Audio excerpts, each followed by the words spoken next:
మహాభారతం. మహాభారతం 18 పర్వాలుగా విభజింపబడింది. మరి ఈరోజు మనం మహాభారతంలో 4వ పర్వం, 5వ పర్వం, 6వ పర్వం గురించి తెలుసుకుందాం. మహాభారతంలోని 4వ పర్వం విరాట పర్వం. ఇందులో ప్రధానంగా పాండవుల అజ్ఞాతవాస కాలం, విరాటరాజు కొలువులో తలదాచుకున్న తీరుతెన్నులు, ఆ సమయంలో జరిగిన సంఘటనల వివరాలు ఈ పర్వంలో ఉన్నాయి.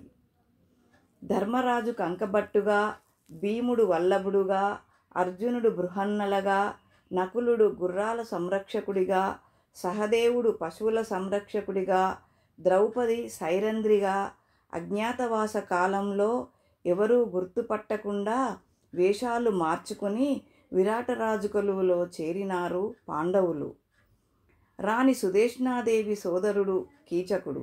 ఇతడు ద్రౌపదిపై దౌర్జన్యం చేయడం, భీముడు కీచకుణ్ణి వధించడం కూడా ఈ పర్వంలోనే ఉంది.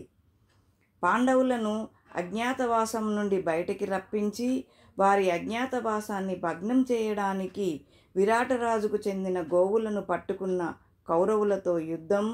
ఈ యుద్ధంలో అర్జునుడు ఉత్తర కుమారుడిని రథసారథిగా చేసుకోవడం, ఈ యుద్ధంలో అర్జునుడు తన గాంధీవ ధనస్సును మళ్ళీ ధరించడం మొదలగునవి ఈ పర్వంలోనే ఉన్నాయి. ఇంకా విరాటరాజు పాండవుల అసలు వ్యక్తిత్వాన్ని తెలుసుకొని తన కుమార్తె ఉత్తరకు అభిమన్యునితో కళ్యాణం ఈ పర్వంలోనిదే. ఈ పర్వం పాండవుల కష్ట సహనాన్ని, ధర్మాన్ని ప్రదర్శిస్తుంది. ఇది మహాభారతంలో ఒక ముఖ్యమైన మలుపు. ఉద్యోగ పర్వం. ఉద్యోగ అంటే ప్రయత్నం, సన్నద్ధత అని అర్థం. ఈ ఉద్యోగ పర్వంలో యుద్ధానికి సిద్ధమవుతున్న కౌరవ పాండవుల మధ్య శాంతి ప్రయత్నాలు, మరోవైపు యుద్ధ సన్నాహాలు విపులంగా వర్ణించబడతాయి.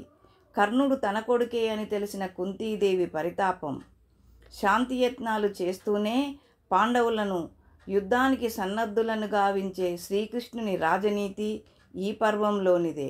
మరి ఈ పర్వం ద్వారా ధర్మం అధర్మముల మధ్య యుద్ధం తప్పనిసరి అయ్యిందని స్పష్టమవుతుంది. మహాభారతంలోని 6వ పర్వం భీష్మ పర్వం. ఇది ముఖ్యమైన పర్వం. ఈ పర్వంలో కురుక్షేత్ర యుద్ధం ప్రారంభం నుండి 10 రోజుల వరకు జరిగిన సంఘటనలు వివరించబడతాయి. ప్రపంచ సారస్వతానికే తలమానికమైన భగవద్గీతను శ్రీకృష్ణుడు అర్జునునకు బోధించినది ఈ పర్వంలోనే. అంటే భగవద్గీత అనే అతి పవిత్రమైన గ్రంథము అవతరించిన పర్వం ఈ భీష్మ పర్వం. భీష్మ పితామహుడు మానవాతీత సాహసాల గురించిన వీరత్వం, ఆయన ధర్మపరమైన వైఖరి స్పష్టమవుతుంది.